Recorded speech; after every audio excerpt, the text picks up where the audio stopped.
We don't have any belief that it's a credible threat at this point, but we certainly continue to investigate those pieces. We're learning more about the response to a threat made against a St. Johns County school on Monday. We received notification through Landrum Middle School, Principal Troy Casting, and the initiation of this threat came through a phone call to the school. And so the school administration, in conjunction working with their youth resource deputy, took the call and they went into lockdown actions like is part of our emergency operations plans, like we would do with anything based on the nature of the threat. Associate Superintendent for Student Support Services Paul Abatanozzi says the St. Johns County Sheriff's Office responded with dozens of deputies. The challenge with this situation came from the timing. This all started to unfold right on the arrival of the middle school and then overflowed into the arrival of the Ocean Palms Elementary School, which is directly across from Landrum Middle School. Abatanozzi says the school district coordinated with deputies on how to respond. There's a difference between a hard lockdown and a soft lockdown based on the nature of the information and evaluation of the threat. And anytime we have actions that impact our facilities, our students, our scheduling, and all those pieces, then we correspond and send messaging out with regards to the actions we take as a school. Investigators traced the phone number of the caller to an international calling code similar to those used in swatting calls.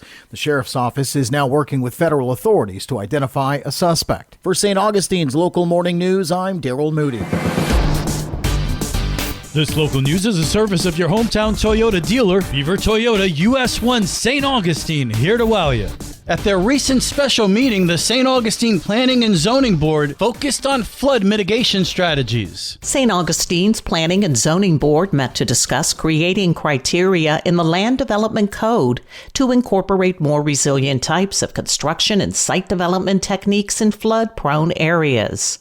Jessica Beach is the Chief Resilience Officer for the City of St. Augustine. These are just types of rainfall flooding. We've got our high tide flooding. And then we've got our nuisance where we're talking about more like a nor'easter type of settings. And then when we get into the hurricanes, our flooding from our community is really taking all these types of stressors.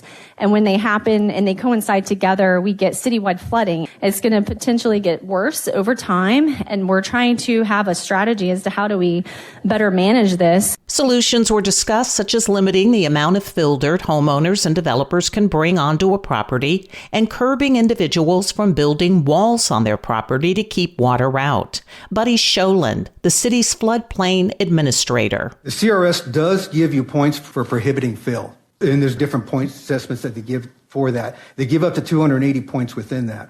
You could have prohibiting fill of all construction within the special flood hazard area, prohibiting fill just on residential structures, requiring compensatory storage, or allowing fill within stem walls only. If you get points for a freeboard and prohibiting fill, it gives you more points under the freeboard. So currently, because we have a 1 foot freeboard, we can gain 100 points on that. If we prohibit fill completely, we can get 120 points for it. By adhering to FEMA's recommendations for better flood infrastructure, the city's community rating system could increase, which means cheaper flood insurance for residents who qualify for the National Flood Insurance Program.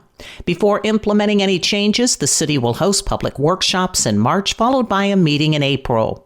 For St. Augustine's Local Morning News, I'm Karen Johnson.